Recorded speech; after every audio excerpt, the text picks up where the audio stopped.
السلام علیکم، کیسے ہیں آپ سب؟ امید ہے آپ سب خیریت سے ہوں گے۔ تو ناظرین، آج ہم ایک اور بہترین بیان لے کر آ چکے ہیں مولانا طارق مسعود صاحب کے ذریعے سے، جو کہ ہے کہ جب میاں بیوی میں نہیں بنتی تو کیا کرنا چاہیے، کب طلاق دینی چاہیے۔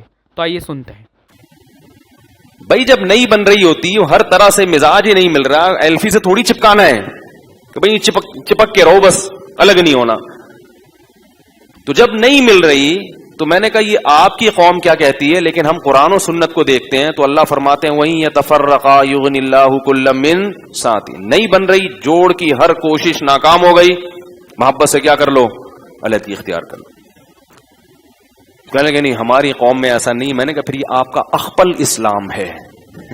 ٹھیک ہے، یہ وہ اسلام نہیں ہے جو محمد صلی اللہ علیہ وسلم پر نازل۔ طلاق کو برا سمجھا گیا ہے، اچھا کام نہیں ہے، شریف لوگ یہ کام نہیں کرتے۔ لیکن جب ایسی نوبت پہنچ جائے وَإِنْ خِفْتُمْ أَلَّا يُقِيمَا حُدُودَ اللَّهِ، اللہ فرماتے ہیں اگر تمہیں ڈر ہے کہ یہ دونوں اللہ کی حدود پر قائم نہیں رہ سکتے۔ اللہ کی حدود کا کیا مطلب؟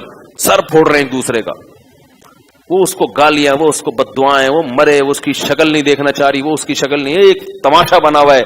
تو اللہ کیا فرماتے ہیں فلا جناح علیہما، پھر کوئی حرج نہیں ہے، فی مفتدت بھی، عورت کو چاہیے شوہر کو مہر واپس کرے اور اس سے جان چھڑائے۔ بولے یہ میرا آپ کا خرچہ ہوا تھا نا شادی پہ، ٹھیک ہے، کیونکہ اسلام میں خرچہ کس کا ہوتا ہے؟ مرد کا ہوتا ہے۔ قرآن نے یہ نہیں کہا کہ مرد عورت سے پیسے لے جان چھڑائے، کیونکہ مرد نے تو کچھ لیا ہی نہیں ہے، اس لیے اللہ نے اس کا تذکرہ کیا ہی نہیں۔ فی مفتدت بھی، عورت پہ جو خرچہ ہوا ہے، عورت کیا بھائی آپ کا خرچہ ہو گیا تھا، یہ خرچہ پکڑو اور اللہ کا واسطہ میری جان چھوڑ دو۔ اگر ایسا نہ ہو خواتین جا کے یہ الٹی حرکتیں شروع کر دیں، بھائی ڈر بھی لگتا ہے، بہت سخت مجبوری ہو تو ایک آپ کو واقعہ سناتا ہوں۔ ہمارے ایک دوست نے واقعہ سنایا رشیا کا۔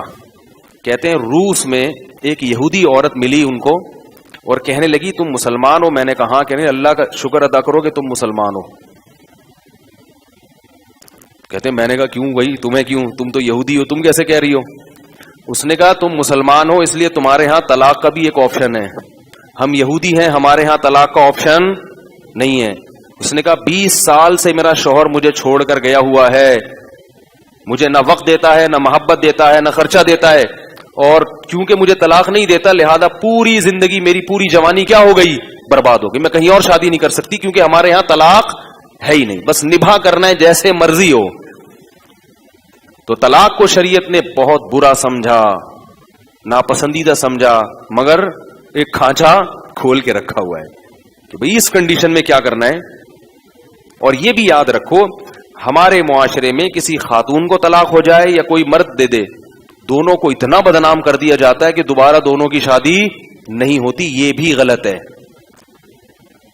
میرے پاس ایسے لوگ ہیں کہ وہ کہیں نہیں بن رہی تھی، مشورہ کیا، ان کے بڑوں نے کہا بھئی الگ ہو جاؤ، علیحدگی اختیار کر لی، اب لڑکے کو کوئی رشتہ ہی نہیں مل رہا، کہہ رہے ہیں اس نے تو بیوی کو کیا دی ہے، طلاق دی، کہیں ہماری بچی کو بھی نہ دے دے۔ بھائی تفتیش کرو، ہو سکتا ہے وہ اس بیس پر دی ہو۔ اب وہ ساری زندگی ایسے لوگ لڑکے ہیں ایسے کہہ رہے ہیں یار ہماری کیا مصیبت ہو گئی کہ ایک ہماری بنی نہیں، اب کوئی ہمیں مل نہیں رہی، ساری زندگی تباہ ہو جاتی ہے لڑکے کی بھی اور لڑکی کی بھی کہ اس پہ طلاق کا دھبا لگ گیا۔ اب خام خواہ میں اس کے بدگمان ہوگا، اس میں کوئی خرابی ہوگی جبھی اس کے شوہر نے دی، بھائی ضروری نہیں خرابی ہو، بہت اچھی ہوگی، مزاج آپس میں نہیں مل رہے، عین ممکن ہے مزاج نہیں ملتے تو نہیں ہوتی، دونوں اچھے ہوتے ہیں مگر پھر بھی نہیں ہوتی۔ ہر شخص کی ریکوائرمنٹ الگ ہوتی ہے، ضروری نہیں کہ آپ جس چیز کو خوبی سمجھ رہے ہو سامنے والا بھی اس کو خوبی سمجھ رہا ہو۔ اس کی ہمارے پاس حدیث میں مثالیں ملتی ہیں۔ آپ صلی اللہ علیہ وسلم نے اپنی پھوپھی ذات بہن حضرت زینب کا نکاح کرایا زید ابن حارثہ سے۔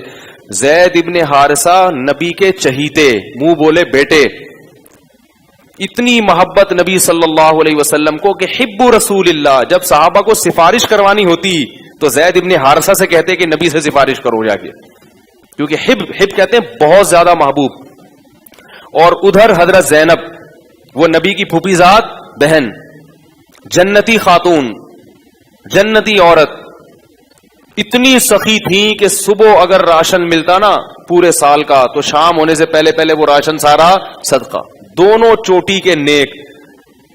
جب دونوں کی شادی ہوئی ہے تو آپس میں نباہ نہیں.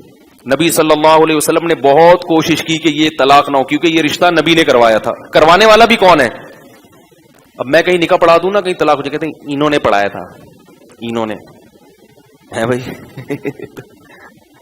انہوں نے پڑھایا تھا. ایک دفعہ میں نے 10 سال پہلے کہیں نکاح پڑھایا تو 6 مہینے بعد وہ صاحب آئے کہنے لے یار وہ خلا ولا کا کیس چل رہا ہے. میں نے کہا کون ہے آپ؟ کہہ رہے ہیں وہی جس کا ابھی آپ نے جن کی بیٹی میری بیٹی کا آپ نے ہی نکاح پڑھایا. میں نے کہا یار اتنی جلدی؟ انہوں نے کہا کیا کریں، سیزن ایسے ہی چل رہا ہے مارکیٹ میں یہی ہو رہا ہے آج کل.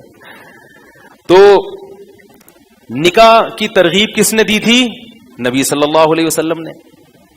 تو آپ صلی اللہ علیہ وسلم کے مشورے پہ نکاح ہوا. نبی کے چہیتے منہ بولے بیٹے سے نکاح ہو رہا ہے، اور نکاح نبی کی پھوپھی ذات بہن سے ہو رہا ہے. کتنا کامیاب ہونا چاہیے نا یہ نکاح، دونوں جنتی مگر پھر بھی کامیاب. اور آپ صلی اللہ علیہ وسلم کوشش بھی کر رہے ہیں، حضرت زید کو منع بھی کر رہے ہیں بھائی نہیں تو طلاق. وہ آ کے کہہ رہے ہیں یا رسول اللہ میری بن نہیں رہی ہے، بڑا پریشان ہوں، میری بنتی نہیں ہے. امسک علیک زوجک، نبی فرما رہے ہیں روک کے رکھو اپنی بیوی کو، واتق اللہ، اللہ سے ڈرو، مت دو. حضرت زید کے اتنے مشوروں کے باوجود بھی حضرت زید نے کہا کہ معاملہ برداشت سے باہر اور طلاق دے دی. اور کیا کر دیا؟ طلاق دے دی. تو پھر آپ صلی اللہ علیہ وسلم نے چونکہ حضرت زینب کو کہا تھا نا کہ ان سے نکاح کرو، تو حضرت زینب کو پھر یہ تھا کہ بھئی میں نے تو نبی کے کہنے پہ کی تھی اور مجھے کیا ہو گئی ہے؟ طلاق ہو گئی. تو پھر ان کا دل رکھنے کے لیے کہ ان کو نقصان کی تلافی ہو، پھر آپ صلی اللہ علیہ وسلم نے خود ان سے نکاح کیا. لیکن اس میں ہمیں کیا سبق ملتا ہے کہ بھائی دونوں نیک ہیں، دونوں صحابی ہیں، مگر سر پھٹولنے کے بجائے بہتر نہیں ہے کہ علیحدگی اختیار. اس کے بعد بھی کچھ بھی نہیں ہوا. قرآن نے حضرت زید کو تنبیہ تو کی، مگر واحد صحابی حضرت زید جن کا قرآن نے نام لیا. یہ اس میں اس طرح اشارہ ہے کہ ہم تنبیہ بھی کر رہے ہیں لیکن تمہیں پروٹوکول بھی دے رہے ہیں کیونکہ تم نے ناجائز کام نہیں کیا. واحد صحابی ہیں. فلما قضا زید منہا وطرن، فرمائے جب زید نے اپنی حاجت پوری کر لی اور زینب کو کیا کر دی؟ طلاق دے دی. زوجنا، کہا اے نبی ہم نے آپ کا نکاح زینب سے کرا دیا. نام صرف کس کا لیا قرآن نے؟ زید کا، حضرت زید رضی اللہ تعالیٰ عنہ کا. تو یہ سب کس بات کی علامت ہے کہ بھائی دونوں بہت اچھے ہو کے بھی آپس میں.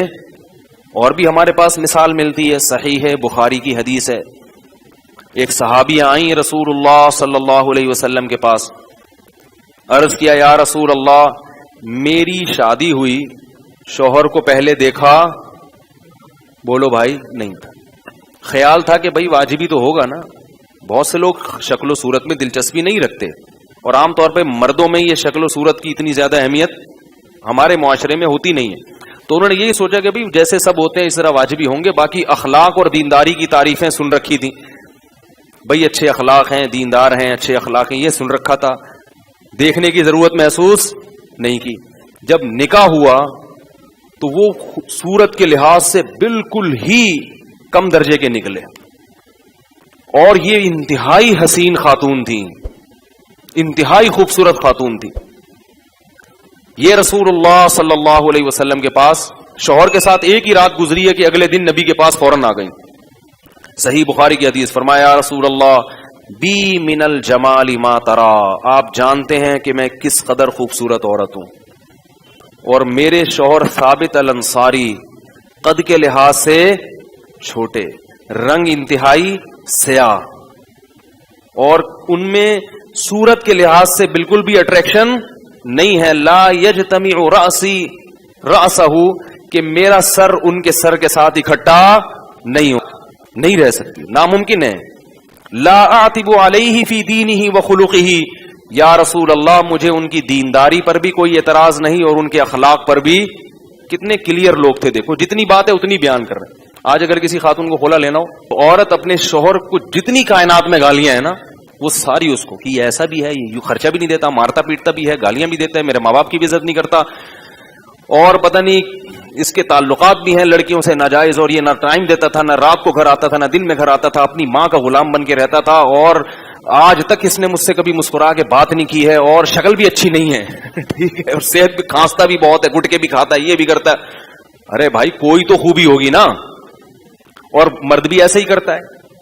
یہ بد اخلاق بھی ہے اور جناب یہ نہ میری ماں سے بات کرتی ہے تمیز سے، نہ میرے باپ سے بات کرتی ہے، نہ میری بھائی کوئی تو خوبی ہوگی اللہ کے بندو. نہیں بس بہت ہی ایک فارمیلٹی پوری کرنے کے لیے کہتے ہیں ہاں تھوڑا سا دوپٹہ پہنتی ہے کبھی کبھار، بس اس طرح کی تھوڑی بہت بیان کر دیں گے تاکہ لوگ یہ نہ سمجھے کہ ہم مبالغہ کر رہے ہیں. تو حضرت وہ جو صحابی آئیں نبی کے پاس، انہوں نے اپنے شوہر کے بارے میں کوئی برائی نہیں کی. فرمایا ان کے دین اور ان کے اخلاق پر مجھے کوئی اعتراض نہیں ہے، لیکن شکل و صورت میں بہت زیادہ میں انتہائی خوبصورت اور وہ انتہائی کم درجے کے، میں ان کے ساتھ اکٹھی نہیں رہ سکتی. آپ صلی اللہ علیہ وسلم نے یہ نہیں فرمایا کہ نکل جاؤ یہاں سے، کیسی باتیں کر رہی ہو. فرمایا کہ ٹھیک ہے ان کے شوہر کو بلاؤ. فرمایا کہ تم ان کو طلاق دے دو، اور مہر میں تم نے باغ دیا ہے، پورے باغ مہر میں دیے جاتے تھے، اب 5,000 6,000 یہ مہر چل رہا ہے مارکیٹ میں. اب کیا چل رہا ہے؟ 25,000 سکہ رائج الوقت. یہ بتانے کے لیے کہ ڈالر نہیں ہے، یہ سکہ رائج الوقت، اور کچھ مہر فاطمی چلا رہے ہیں. تو پورا باغ دیا تھا، مالدار صحابی تھے، پورا باغیچہ مہر میں دے دیا تھا. تو آپ صلی اللہ علیہ وسلم نے فرمایا کہ ان کو طلاق دے دو. مشورہ دیا. انہوں نے کہا کہ بھائی جب نہیں رہنا چاہتی اور یہ حالت ہے ان کی، تو ان صحابیہ نے کہا میں آپ کو آپ کا باغ واپس کرتی ہوں، مزید بھی پیسے چاہیے تو وہ بھی دینے کے لیے. یہ اسلام میں طریقہ ہے، یہ عدالتی خلا میں یہ چیزیں نہیں ہو رہی. شوہر کو بلائے بغیر عدالت شوہر بن کے سارے فیصلے خود بخود کر رہی ہوتی ہے. اس لیے عدالت سے جب خلا لو تو کسی دارالفتہ سے، کسی مستند ادارے سے اس کی تصدیق کرواؤ کہ یہ خلا شرعاً معتبر بھی ہے یا نہیں ہے. ٹھیک ہے نا، بعض صورتوں میں معتبر ہوتا ہے، اکثر صورتوں میں معتبر نہیں ہوتا. تو آپ صلی اللہ علیہ وسلم کو حکم دیا کہ ان کو طلاق دے دو. انہوں نے دے دی طلاق.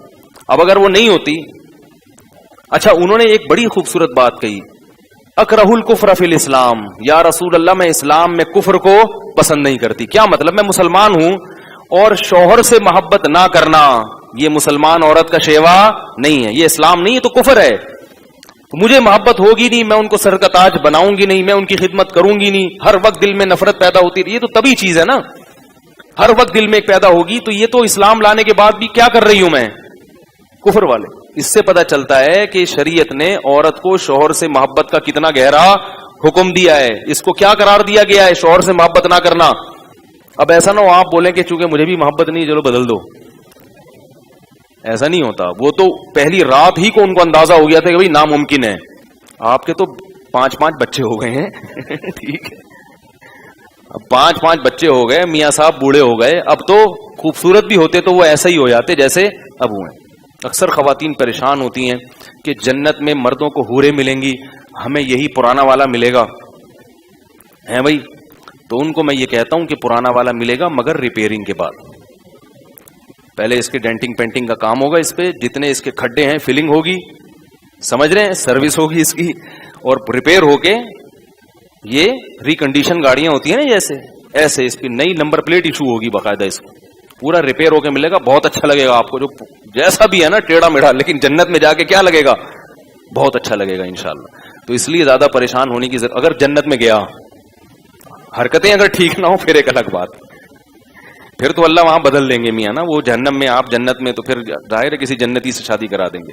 تو اس لیے میاں کو بھی چاہیے، اگر یہ پرانی والی چاہیے تو اسی کے ساتھ جنت میں چلے جاؤ، ورنہ یہ بھی حور تو گئی یہ پرانی والی بھی ہاتھ سے جائے گی. کیونکہ جہنم میں کسی کو بیوی جہنم میں نہیں ملے گی، اور وہاں بیوی مل بھی جائے گی تو کیا کرے گا؟ اللہ ہم سب کو اس عذاب سے محفوظ رکھے. آگ ہے وہ. تو آج کے لیے بس اتنا ہی. اس ویڈیو کو زیادہ سے زیادہ شیئر کریں تاکہ لوگوں کو نالج ہو، اور اب ملیں گے انشاءاللہ اگلی ویڈیو میں. جب تک کے لیے اللہ حافظ.